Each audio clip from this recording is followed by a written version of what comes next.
Aqui estamos instalados no nosso lar. Aqui queremos viver para todo o sempre. Queridos consócios, curvo-me emocionado perante a vossa abnegação e aqui, solenemente, vos faço entrega deste monumento fruto do vosso amor. Bendito seja o sacrifício que fizemos. Estas são as palavras de Joaquim Ferreira Bugalho. Foram proferidas numa das mais importantes datas de todo o futebol português, o 1º de dezembro de 1954, dia da inauguração do Estádio da Luz. No discurso de Bugalho está contido o essencial do caráter de um homem ímpar: emoção, coragem e visão de futuro. Um espírito de liderança que soube convocar a energia de toda a nação encarnada para escrever o seu próprio destino. Por isso, e porque preparou o clube para a segunda e empolgante metade da sua história, é considerado por muitos o mais importante de todos os presidentes do Benfica.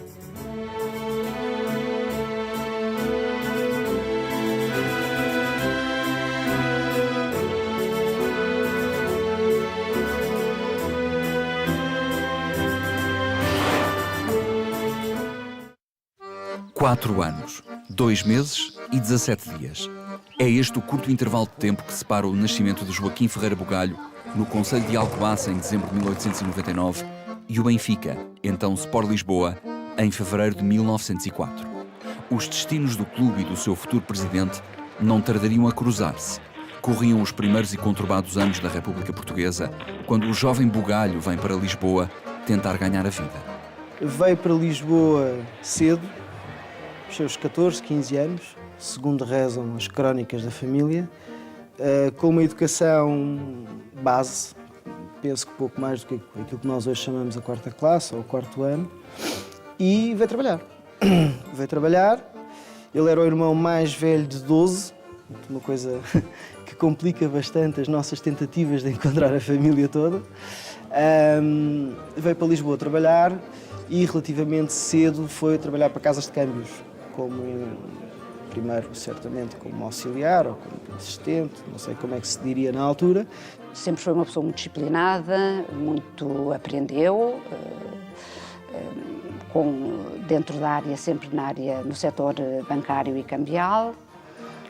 E foi subindo, porque também era uma pessoa muito poupada, trabalhava com muita dedicação e foi aprendendo até que, com os anos, conseguiu estabelecer-se mesmo com uma casa de câmbios dele. Aliás, que é a profissão que ele tem na altura em que se candidata a presidente do Benfica. Inspirado pelos feitos da equipa de Cosme Damião, que veste camisolas garridas e se assume como o primeiro grande emblema de futebolistas portugueses, segue os jogos aos domingos, faz-se sócio com o número 801 e tenta a sorte dentro do campo. Não é mau jogador nem um sobredotado, de modo que Cosme o coloca a jogar na 4ª e depois na 3ª categoria. É guarda-redes. Nunca será famoso pelas prestações na baliza, mas estava visto que o seu destino era defender o Benfica. Jogou como guarda-redes numa equipa secundária, é verdade que representou o clube. Isso é muito importante em termos de currículo benfiquista, mas evidentemente como jogador nunca atingiu nenhum papel de relevo especial e não é como jogador que hoje é lembrado, embora isso represente também muito o amor à camisola, visto que na altura muitos dos dirigentes tinham sido praticantes do clube e era de bom tom que essa ligação ao clube tivesse inclusivamente passado pela circunstância de vestir a camisola do Benfica, independentemente da modalidade em que isso acontecesse. Estamos em 1918. A primeira vez que Ferreira Bugalho é eleito presidente dos Encarnados acontece em 1952, 34 anos depois. Mas esta é uma história de amor duradouro e incondicional para os bons e os maus momentos. Em 1926, o Benfica está dividido. Uma parte dos sócios quer a continuidade de Bento Mantua, há 9 anos na presidência. Acima de tudo, porque a seu lado tem Cosme Damião, fundador e símbolo vivo do clube. Outra apoia Ribeiro dos Reis, antigo jogador que protesta contra a brutal dívida contraída na construção do Estádio das Amoreiras, o jejum de títulos que dura há 6 anos e o excessivo amadorismo do clube. A 5 de agosto, depois de um ato eleitoral renhido, a facção de Ribeiro dos Reis triunfa. Quando toma posse, tem por vice-secretário um jovem de 26 anos, antigo guarda-redes da 4ª categoria, chamado Ferreira Bugalho. Ferreira Bugalho é é um dos pensadores do Benfica, uma grande figura do Benfica, uma das maiores figuras do Benfica. Porque se o Cosme Damião criou o caminho para o Benfica caminhar, o Bugalho indicou o caminho. Eram duas personagens diferentes, mas que acabam por ter um protagonismo em termos de história, em termos de qualidade que imprimiram como sócios, qualidade que imprimiram ao clube, é inigualável. Portanto, são duas grandes figuras do Benfica. E o Bugalho acompanhou desde muito cedo o Benfica, né, que chegou como guarda-redes, nunca foi um guarda-redes muito forte, dos mais influentes, esteve sempre nas categorias inferiores, mas começou a praticar futebol no Benfica e depois interessou-se pelo clube, interessou-se pelo desenvolvimento do clube e esteve em momentos importantes, em vários momentos importantes da história do Benfica e que definiram depois o trajeto do clube. Ainda hoje em dia, digamos que nós temos a herança do Bugalho. Desde aquele primeiro momento, Bugalho mostrava pragmatismo e visão de futuro. Por muito que lhe custasse ver partir Cosme Damião, nenhum sentimentalismo poderia ser mais importante do que o futuro do Benfica. Era preciso sanear as contas e regressar rapidamente aos títulos. Nos anos seguintes, Ferreira Bugalho desempenharia os mais diferentes cargos em múltiplas gerências. Foi delegado da direção junto da Comissão da Secretaria, representante do Benfica na divisão de honra da Associação de Futebol de Lisboa e diretor de campo suplente. Integrou sucessivas comissões no futebol, nos estatutos e regulamentos e na organização dos aniversários do clube. No entanto, foi enquanto tesoureiro que se começou a tornar peça verdadeiramente chave para a história do Benfica, quando lhe coube a espinhosa missão de resolver o dossiê Moreiras.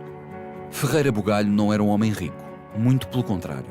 Vivia do que ganhava como sócio de uma casa de câmbios, mas sabia de gestão.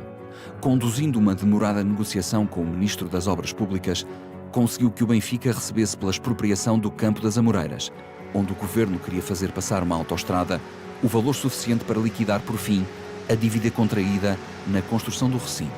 Mais, sobrava ainda dinheiro para recuperar o velho estádio do Campo Grande, onde o Benfica passaria a jogar por empréstimo da Câmara. Nas palavras do próprio Bugalho, o Benfica livrava-se do cancro que nos consumiu durante mais de 10 anos, o dinheiro para ganharmos no futebol. Quando o Benfica foi para o Campo Grande não era nada. Tinha o terreno, mas não tinha mais nada.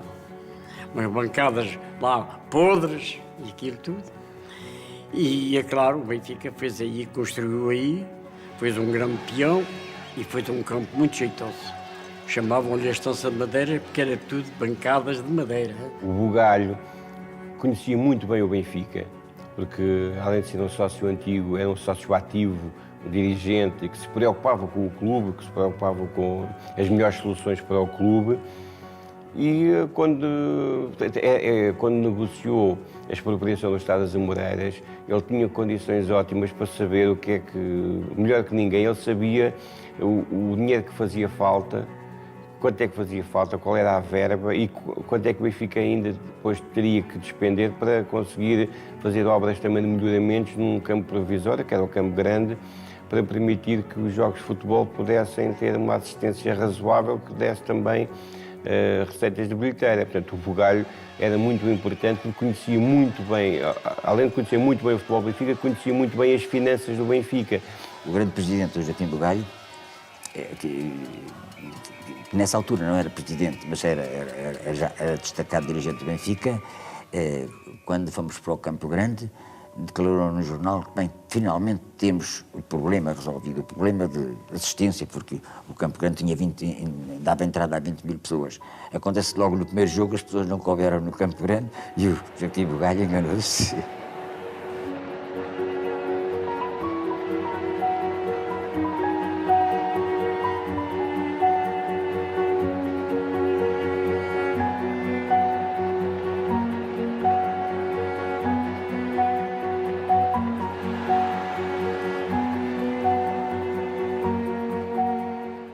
Com apenas 38 anos e sem que tivesse sido presidente, treinador ou jogador de relevo, Joaquim Ferreira Bugalho era agraciado com a Águia de Ouro, a mais alta distinção atribuída pelo Sport Lisboa e Benfica. Nada explica melhor a importância dos serviços que prestaram ao clube. Às vezes há a ideia que ele foi Águia de Ouro por causa do Estado de Luz. Não foi, ele foi Águia de Ouro por causa de resolver os problemas financeiros até 1938. Ele e o Estado de Luz só foi feito em 54, ele foi Águia de Ouro em 38. Se o seu trabalho terminasse ali, já tinha lugar garantido na história. Ninguém sabia, nem o próprio, que o melhor ainda estava para vir. O Águia de Ouro não era um homem fácil. A sua dedicação ao Benfica estava acima de qualquer interesse pessoal. Batia-se pelo clube até às últimas circunstâncias, sempre na linha da frente das transformações e insatisfeito com os resultados. Durante os anos 20 e 30, perdeu-se a conta ao número de vezes que pediu demissão dos cargos que ocupava. Se não concordava com as opções tomadas, saía. Mas alguém acabava sempre por convidá-lo a voltar. E ele chorava, eu lembro de o ver chorar quando o Benfica perdia. Mas não era uma pessoa de lágrima fácil, era uma pessoa de emoções contidas. Mesmo na família, de emoções contidas. Talvez por isso o outro lado da medalha seria exigir das pessoas. Exigir que as pessoas cumprissem com regras que ele considerava que tinham que ser cumpridas. Era um homem que vivia intensamente todos os cantos do clube. Mas nunca houve conversas que não fossem Benfica. Não era para isso. Os únicos sorrisos dele eram para os netos que os acompanhavam naquelas voltas, naqueles seguimentos da maratona. Mas era um homem de muito caráter, sisudo, etc. Mas teimoso, quando tinha uma ideia, agarrava-se à ideia e não dizia quem se mandasse. Mas tenho as melhores ideias dele. Nunca ouvi rir comigo, nunca se riu, mas tenho como um homem de caráter extraordinário e um benfiquista ultra. Quando o século XX e o próprio Ferreira Bugalho entraram na casa dos 40, os espíritos serenaram. Assumiu a presidência do Conselho Fiscal e, mais tarde, da secção de futebol. Percebendo que a direção presidida por Félix Bermudes não geria da melhor forma o dossiê do novo estádio, passou a integrar o grupo a quem cabia angariar os fundos para a construção do mesmo. Contudo, algum tempo depois, compreendeu que isso não era suficiente. Era preciso que tomasse o processo em mãos e foi assim que, em 1952, se candidatou por fim à presidência do Benfica e venceu. Quando toma posse, a 7 de abril, Bugalho dá início a um reinado de 5 anos, resultado de consecutivas reeleições nas urnas. Esses mesmos 5 anos são quanto lhe basta para levar a cabo a maior revolução da história encarnada. Depois de ter saneado as contas do clube, podia agora dar asas ao seu sonho, fazer do Benfica um dos maiores clubes do mundo. Para isso, eram precisas 3 coisas: ambição, rigor e profissionalismo. E ele mesmo daria o exemplo. Para contrariar o domínio do Sporting, investe em reforços. Vai buscar Fernando Caiado ao Boa Vista por 200 contos, 1000 euros. A mais cara transferência do futebol português até então. Chamam-lhe megalómano. Ele adorava o futebol e adorava a organização do futebol. Se bem que nunca tivesse sido treinador, mas ele tinha sempre que dar os seus palpites. Isto era uma das características dele, era dar os seus palpites no futebol. E ele fazia as leituras como adepto, fazia as leituras, tendo algum poder dentro do clube, fazia as suas leituras das carências da equipa e decidiu que o Benfica necessitava de um jogador que organizasse o jogo a meio campo, um jogador que o Benfica não tinha, não tinha esse tipo de jogador. O Benfica tinha um futebol que ainda vinha dos tempos do Cosme Damião e que depois desenvolvido pelo Ribeiro dos Reis, que era o chamado jogar à Benfica, que era um pouco jogar com genica, mas nem sempre de um modo organizado. E o Bugalho entendeu que o Benfica necessitava de um pensador, de um organizador de jogo e que esse indivíduo estava no Boa Vista e era o Fernando Caiado. A contratação de Caiado ao Boa Vista, que envolve somas avultadas, é uma das primeiras manifestações da direção de Joaquim Ferreira Bugalho para uma concomitante profissionalização que o Ferreira Bugalho já pretendia no seu clube. O Benfica tinha vindo a perder terreno para o Sporting. O Sporting era um clube, na década de 40, mais com melhores condições, até porque tinha um estádio próprio, o Benfica não tinha, mas era um clube com uma estrutura muito mais profissional e tinha já medidas internas profissionalizantes. Isso via-se dentro de campo.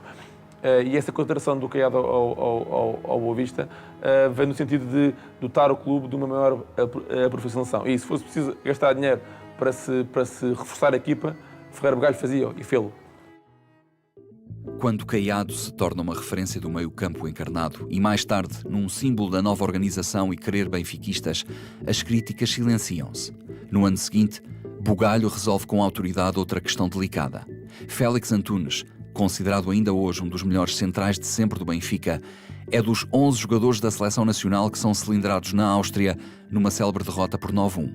Na ressaca do escândalo, a Federação multa Félix em 500 escudos por ter feito esperar os colegas durante 1 hora para um passeio de autocarro.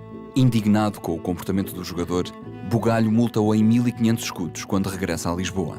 No jogo seguinte, Félix atua de forma displicente e o Benfica perde por 5-2 com o Setúbal. Já no balneário, o central atira a camisola encarnada ao chão. Apesar de ser um dos esteios da equipa, Bugalho despede-o. Esta era a visão do presidente.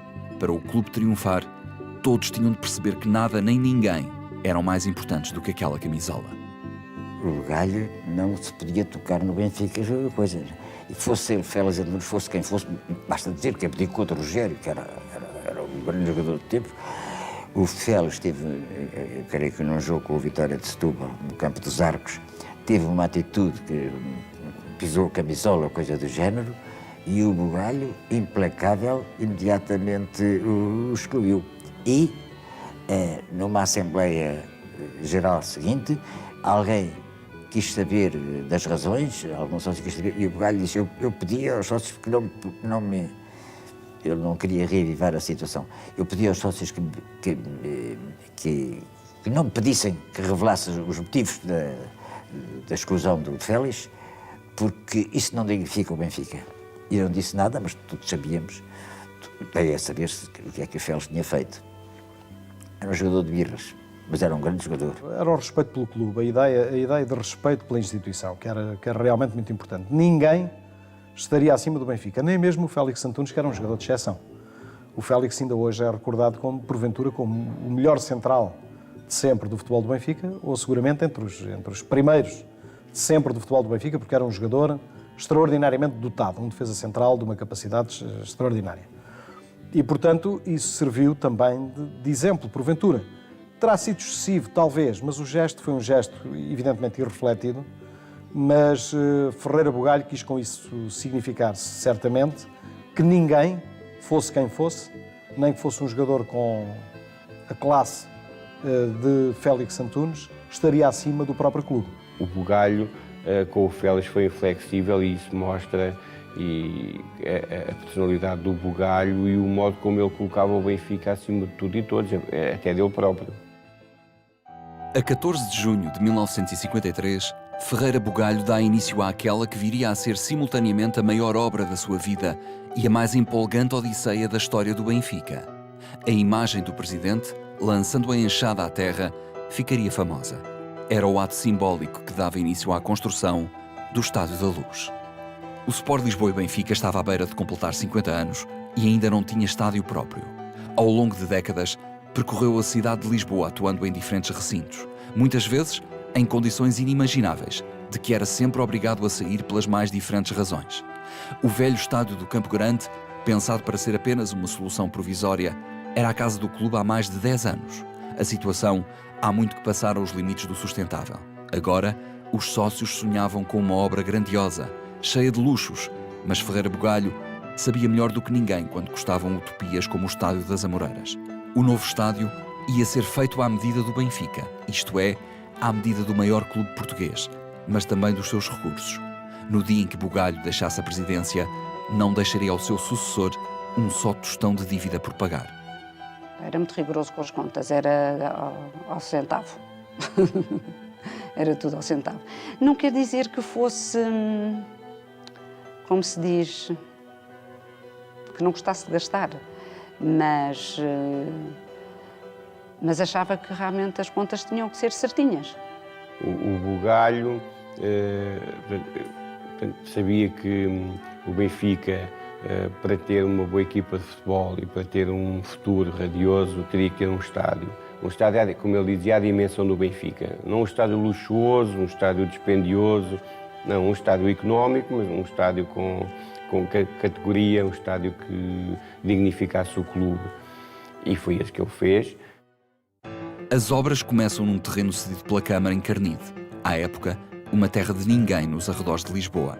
O projeto arquitetónico era de João Simões, antigo jogador do clube. As bancadas seriam levantadas pelo empreiteiro Alves Ribeiro, que por ser benfiquista de coração, tinha apresentado um orçamento mais baixo do que a concorrência. Toda a construção seria, portanto, um misto de cimento e alma. A maneira como ele desencadeou todas as diligências que levaram à construção do Estádio da Luz foi uma coisa homérica, quase uma coisa homérica. E conseguiu galvanizar não só os sócios, como o país inteiro. Vinham caminhonetas com tijolos, com sacos de cimento de todas as zonas do país. Eu recordo de ir com o meu pai dentro de uma velha Ford, que era uma carrinha que havia lá da empresa do meu pai, com os sacos de cimento. Que a malta tirava daquela obra, pedia só ao construtor, abonei 3 sacos, não sei o quê, e depois íamos ao estádio e deixávamos ficar os sacos de cimento.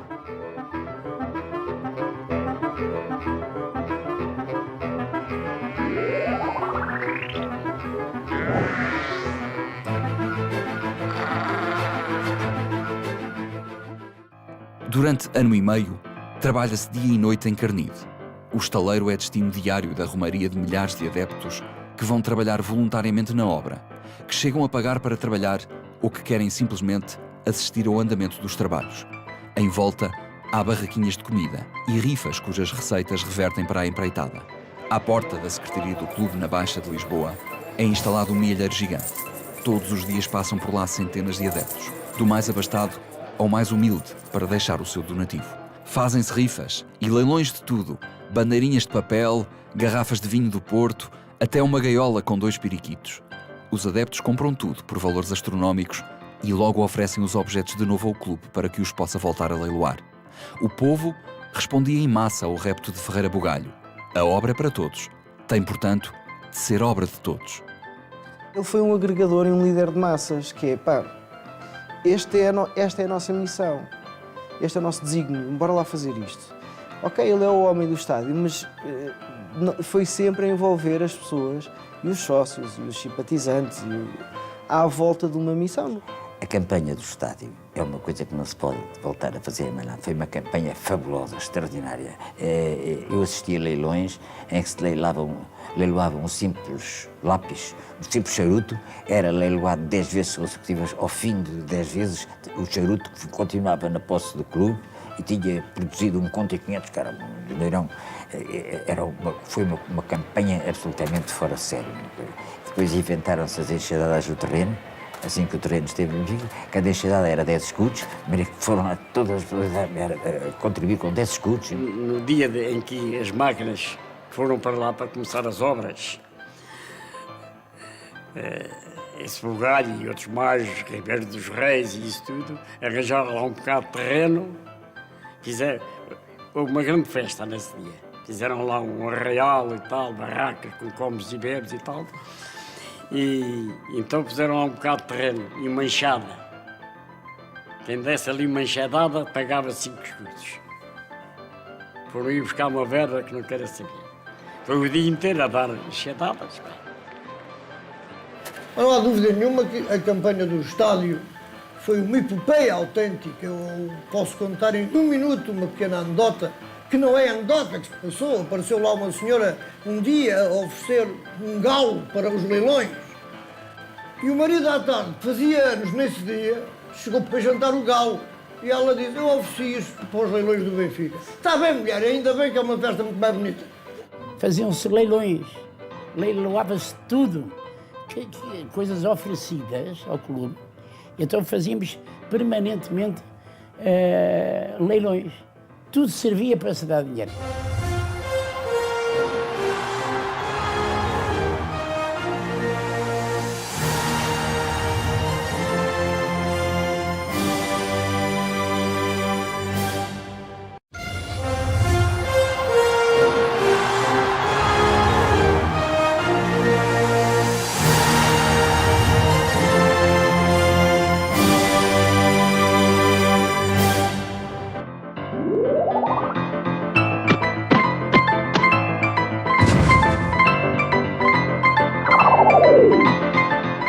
O estádio representa a maior obra coletiva de um clube em Portugal e, em relação ao Benfica, é seguramente a maior manifestação da massa associativa do Benfica, de entrega, de devoção ao clube, porque quem não tinha dinheiro, quem não tinha cimento, quem não tinha tijolos, dava o seu próprio trabalho.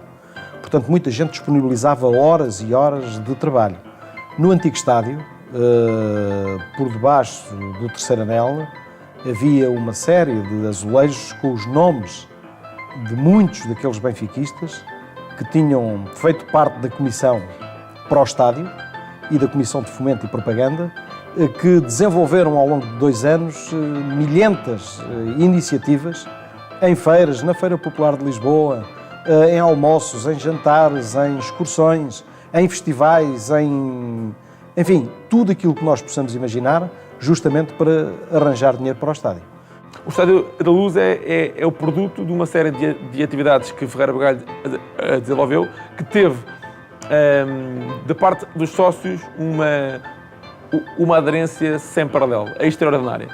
Porque se o Porto e o Sporting, por exemplo, necessitaram de contrair empréstimos de certa forma avultados para construir os seus estádios, o Benfica tem a capacidade de mobilizar os seus sócios para que os 12 mil contos que foram necessários para se construir o estádio fossem todos conseguidos através de uma série de atividades, e o que fez com que o Benfica não precisasse de pedir nenhum empréstimo, e esses 12 mil contos foram dados ou por atividades ou por uma série de campanhas desenvolvidas. Foi um trabalho onde se mostrou, onde ficou bem patente a solidariedade social que o Benfica tinha já no seu seio. E depois o resto arranjou-se como foi possível, servindo toda a maneira para arranjar dinheiro. Só não roubámos porque isso não era permitido, mas enfim, o resto foi fácil arranjar, porque os sócios correspondiam generosamente, porque sabiam que o Benfica tinha necessidade de uma coisa que não tinha. O Joaquim Bugalho foi um homem excepcional. Era um homem que vivia o Benfica, tinha, como eu tenho, o Benfica nas veias. E foi, de facto, um homem excepcional, que eu não esqueço, e cuja amizade ainda me honrou muito de ter. A secção de cicloturismo do Sport Lisboa e Benfica dedicou o seu festival deste ano, realizado no Jardim Zoológico, à construção do novo estádio do Popular Clube Lisboa. Um elefante fez sensação, puxando um carro com sacas de cimento, encimadas com um emblema em que a águia era autêntica. Crianças e adultos benfiquistas aplaudiram os sucessivos números do programa, em que a patinagem artística teve destacado lugar.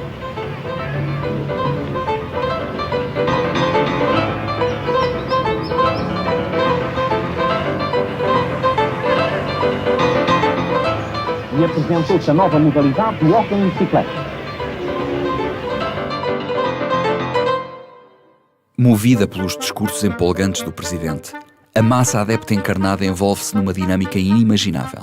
Os mais ativos contagiam os acomodados. Todos contribuem. Em fevereiro de 1954, concluída a terraplanagem, era hora de começar a levantar as bancadas. Quando o Jornal do Benfica anuncia que é preciso cimento, o povo junta-se e oferece um total de 900.000 toneladas do dito.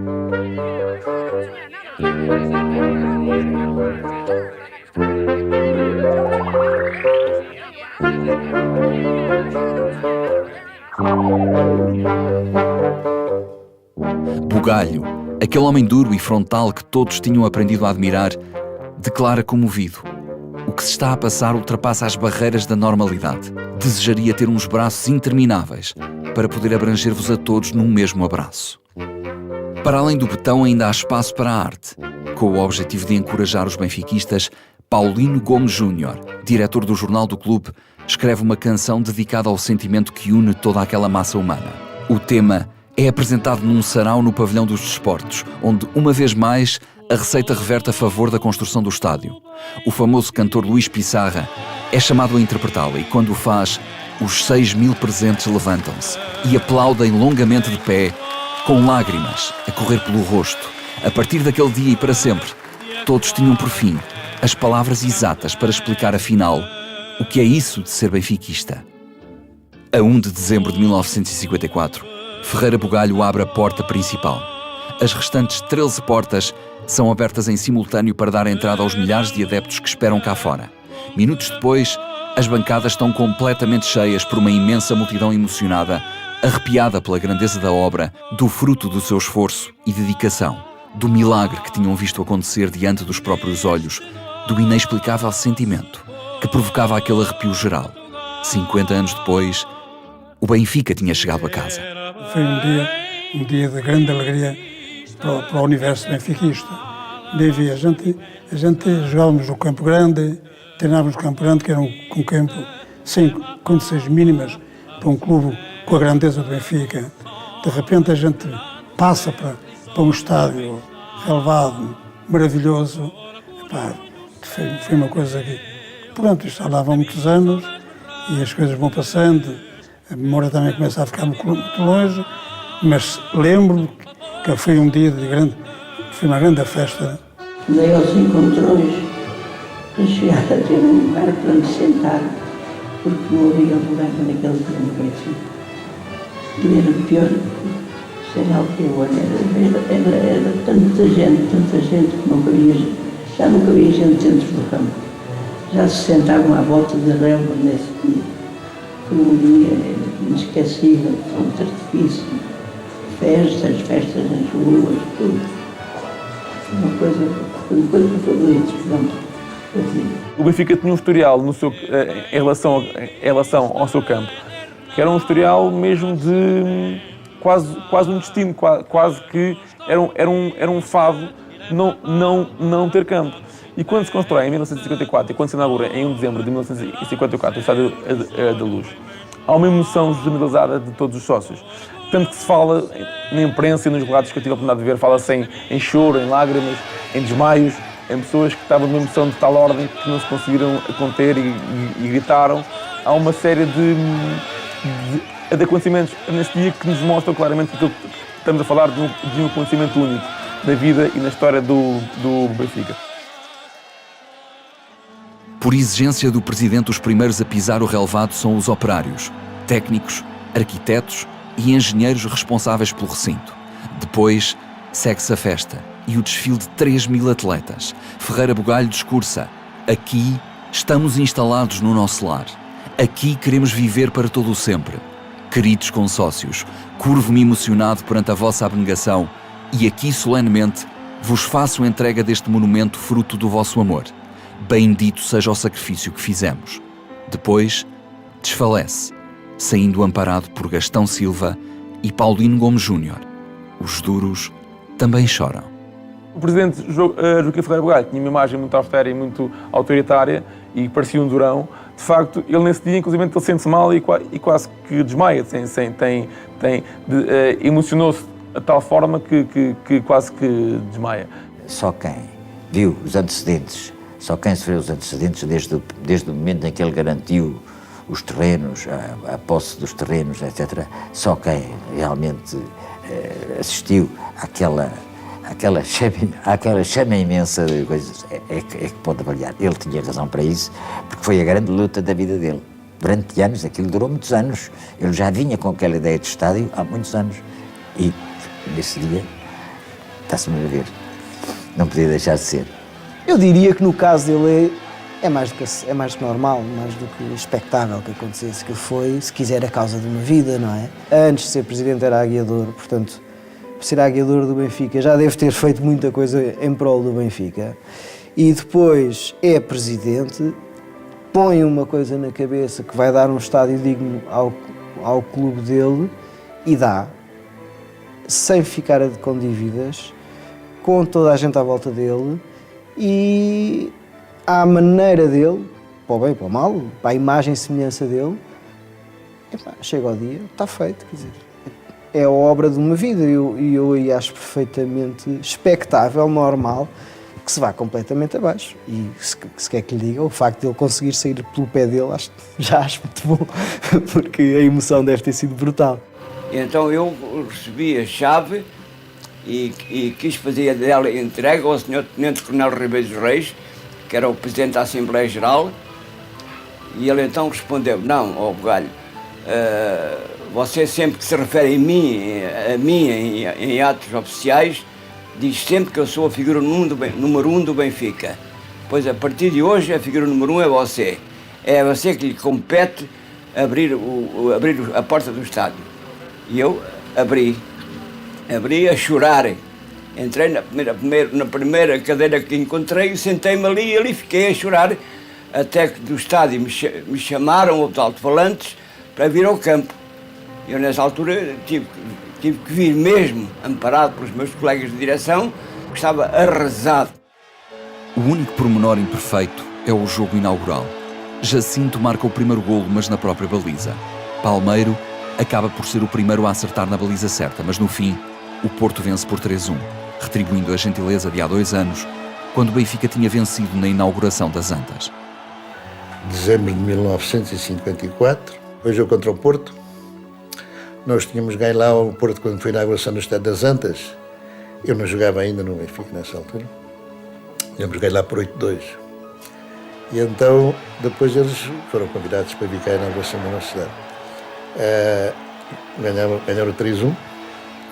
Eu tive o privilégio de ter marcado o primeiro golo na inauguração de um estádio maravilhoso para nós naquela altura, muito bonito, e que era o nosso orgulho naquela altura. De maneira que mesmo perdendo, não fiquei totalmente satisfeito porque perdemos, mas pelo menos ficou marcado na história do clube que marquei lá o primeiro golo pelo Benfica na inauguração do nosso estádio. O Estádio de Carnide ficaria para a história conhecido por um nome bem mais poético: Estádio da Luz. No total, terá custado cerca de 12 mil contos, 60 mil euros, muito menos do que os outros grandes recintos que se construíam então em Portugal. Como prometido, no dia em que Ferreira Bugalho deixou a presidência, 30 de março de 1957, a obra estava paga até ao último tostão. Foi o único campo que se construiu até ao fim e não se ficou de ver um tostão. Olha, que isto é inédito. O Galho construiu isso sem ter um tostão. E quando acabou as obras, tinha 300 contos em caixa para o que desse e viesse. Foram os sócios é que pagaram aquilo tudo. A Luz tornou-se em algo de muito mais importante do que um simples estádio. Tornou-se símbolo de um clube especial, sem paralelo. Símbolo do querer, da união, do esforço. Prova acabada de que quando os benfiquistas quisessem, nada seria impossível. Ali estava a mística. O simples processo de construção implicou que o número de sócios do clube triplicasse. Depois, pelos anos fora, cresceriam lado a lado sócios e estádio. Ali, chegariam a caber 135 mil pessoas. O Benfica venceria 23 campeonatos, somaria 37 vitórias consecutivas entre 1 de dezembro de 1979 e 22 de abril de 81. Ali estaria 91 jogos sem perder de 2 de março de 1969 a 18 de dezembro de 73. Ali aconteceriam as grandes tardes de domingo de futebol e as noites europeias, os grandes jogos de basquete e o hóquei no velho pavilhão número 1. Ali se cumpriria o sonho de Ferreira Bugalho. O Benfica transformado num dos maiores clubes do mundo, ou por que não, no maior. Nós íamos para o estádio, para a final com o Anderlecht, nós fomos para o estádio para aí 5 horas antes, ou 6 horas antes, já se começava a entrar no estádio, depois havia espetáculo, havia música, havia não sei o quê, quer dizer, tinha que se ir entretendo as pessoas até chegar à hora do jogo. Portanto, foi um dia inteiro à espera da hora do jogo. Nessa altura, viver futebol era mesmo uma festa. Não só, primeiro porque as pessoas tinham que vir muito mais cedo, ainda por cima eu vivia em Santarém, portanto vinha mais cedo, assistia-se a N jogos, viam-se os juvenis, os infantis, etc. Portanto, era um dia de festa. Havia uma combinação muito interessante, porque muitos jogos e jogos decisivos do basquetebol tinham a presença de muita gente acabadinha de sair do futebol. Era só descer a escada e aterrar no pavilhão. O pavilhão transmitia-nos aquela exigência de dar tudo por tudo.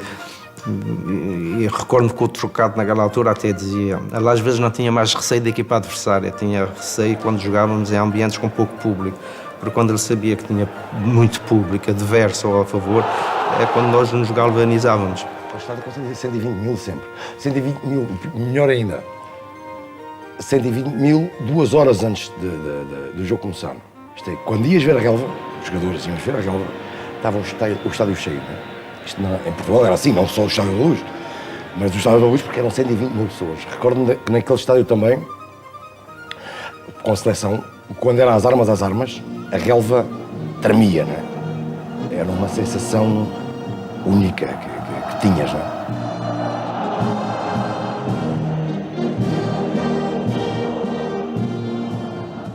Por tudo isto, Joaquim Ferreira Bugalho ficou justamente conhecido como o homem do estádio. Mas a verdade é que deu muito mais do que isso ao Benfica. Além do saneamento das contas e dos múltiplos serviços prestados durante décadas antes de ser presidente, continuou a ser peça crucial depois da inauguração da Luz. Foi ele quem cortou definitivamente com o amadorismo que ainda se vivia no futebol encarnado. Debaixo de um coro de críticas, aceitou pagar 12 contos por mês, 60 euros, a Otto Glória, para que este viesse do Brasil revolucionar o Benfica.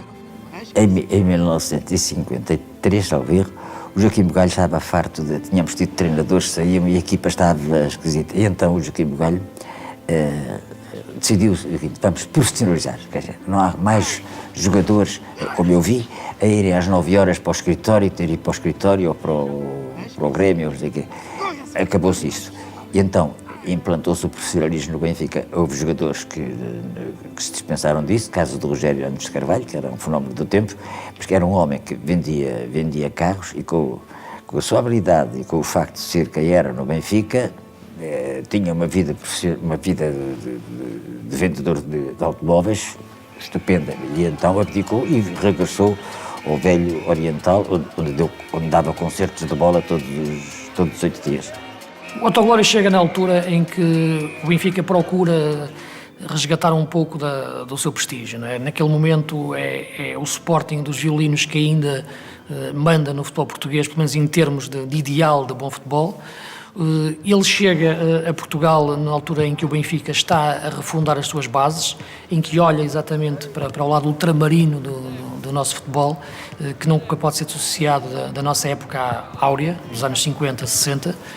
O Otto Glória ganha 2 campeonatos no Benfica, consegue ter, sobretudo, a importância de dar ao Benfica uma ideia tática diferente do ponto de vista de modernidade e consegue fazer sentir isso aos adversários, de que existe ali uma forma diferente de estar no futebol. Deu um safanão tremendo no futebol. Disso beneficiou o Benfica, obviamente, em primeiro lugar, mas também a Seleção Nacional. E o futebol português no modo geral. Porque depois começaram os outros clubes a seguir o Benfica, naturalmente, não é? A seguir as pisadas. O Otto Glória foi o grande impulsor do futebol português. Ao técnico, prestou todo o apoio para que os jogadores passassem a ser profissionais exclusivamente dedicados ao futebol, para criar o lar do jogador com que Glória disciplinou os hábitos dos atletas e para reforçar a equipa com jogadores de talento extraordinário. Só para citar alguns, foi durante a gerência de Bugalho que chegaram ao Benfica Costa Pereira, Coluna ou Santana. Foi ele ainda quem introduziu os prémios de jogo e lançou, no fundo, as bases para o grande Benfica dos anos 60. Eu não consigo dissociar o Benfica dos anos 60, de 61 e 62, que são dos anos 60, 61, 61, 62, eu não consigo dissociá-lo da vinda do Otto Glória para o Benfica, para Portugal. Os grandes mentores da Taça dos Campeões Europeus e do Benfica Europeu, da Benfica, foram, de facto, Bela Gutmann, para além da equipa, foram Bela Gutmann e Maurício Vieira de Brito. Contudo, às vezes é um pouco injusto porque nos esquecemos de 2 figuras que são fundamentais e que estão na base, que são a estrutura de todo o Benfica Europeu, que são Otto Glória e Joaquim Ferreira Bugalho. O Joaquim Ferreira Bugalho é ele que tem a visão de contratar Otto Glória, e Otto Glória vai se transformar numa pedra angular não só do futebol do Benfica como do futebol nacional. Vai modificar por completo todas as metodologias e toda a filosofia que existia no futebol português. E é Joaquim Ferreira Bugalho que introduz, que contrata Otto Glória. Por isso, a Ferreira Bugalho está na base de todo o processo de profissionalização que o Benfica irá ter na década de 50 e que será fundamental para a conquista dos títulos europeus na década de 60. E o que é que o Joaquim Ferreira Bugalho fez em concreto no futebol? Contratou Otto Glória em 1954, entregou a gestão próxima do futebol a José Ricardo Domingos Júnior, que seria, digamos, um dirigente extraordinário no lançamento do que viria mais tarde a ser o Benfica dos anos 60, e por outro lado internacionalizando o próprio futebol do Benfica. E internacionalizando de que maneira? Justamente através de digressões que foram feitas pela principal equipa de futebol do Benfica aos Estados Unidos, à Venezuela, ao Brasil. Portanto, foi aí que se começou a construir, sobretudo, e a consolidar um Benfica universalista, um Benfica internacional. Essa imagem não tem 10 anos, nem 20, essa imagem vem muito de trás e foi preparada longamente para que o Benfica hoje tenha a projeção internacional que tem. O espírito de sacrifício, a abnegação, a forma sincera e autêntica como sempre liderou o clube, ficaram simbolizados numa das últimas ações da sua gerência. Em março de 1956, as Águias receberam ordem de despejo do Campo Grande. Há apenas ano e meio na Luz, o Benfica ainda mantinha grande parte da atividade na velha estância de Madeira, mas a Câmara queria destruí-la para fazer uma estrada de acesso ao novo estádio de Alvalade. Bugalho ameaçou colocar-se diante das máquinas e a autarquia recuou. Só nos anos 70, o Benfica abandonaria definitivamente o Campo Grande. Um dia, uma sexta-feira, vão ter com o Bugalho e disse: epá, sabes que a Câmara vai lá pôr máquinas na segunda-feira para cortar metade do peão e deitar a pista do atletismo abaixo. Epá, está a ver. O homem ficou completamente doido e no sábado de manhã levantou-se, foi direito ao Ministro das Obras Públicas, que ele não conhecia. Então, foi lá, bateu e tal. A criada veio, o Sr. Ministro ainda está no quarto. Então, olha, faz favor, entrega-lhe este cartão. Ela entrou o cartão e depois veio com a resposta e disse: olha, o Sr. Ministro disse para o senhor entrar aquele, quando se despachar, vai. Era então o Ministro Cancela de Abreu. E disse-lhe: não, o senhor tenha paciência, o senhor, segunda-feira às 9 horas esteja no Campo Grande, que eu estarei lá e as máquinas não entram em ação. E foi então ele, engenheiro, é que disse: o Benfica tem que ir para Benfica. Em 1957, o homem do estádio deixou a Luz. Para o seu lugar entrava Maurício Vieira de Brito, outro presidente de excelente memória. Para além de toda a obra, Ferreira Bugalho partia deixando ainda a equipa de futebol de regresso aos títulos. Em 5 anos, ganhou 6, 2 campeonatos e 4 taças de Portugal. Bugalho, presidente Bugalho, não é? Era um homem que mesmo aqueles que não ligavam muito ao futebol sabiam que a dinâmica que ele fez, que ele manifestou perante agentes benfiquistas para construir o Estado da maneira como foi feito, a labuta, o esforço que houve para fazer e as tomadas de posição que ele às vezes tomou para defender os interesses do clube, fez dele um grande dirigente desportivo. Joaquim Ferreira Bugalho certamente era um visionário, uma pessoa determinada. O grande objetivo dele de vida era o Benfica e conseguiu alcançar esse sonho.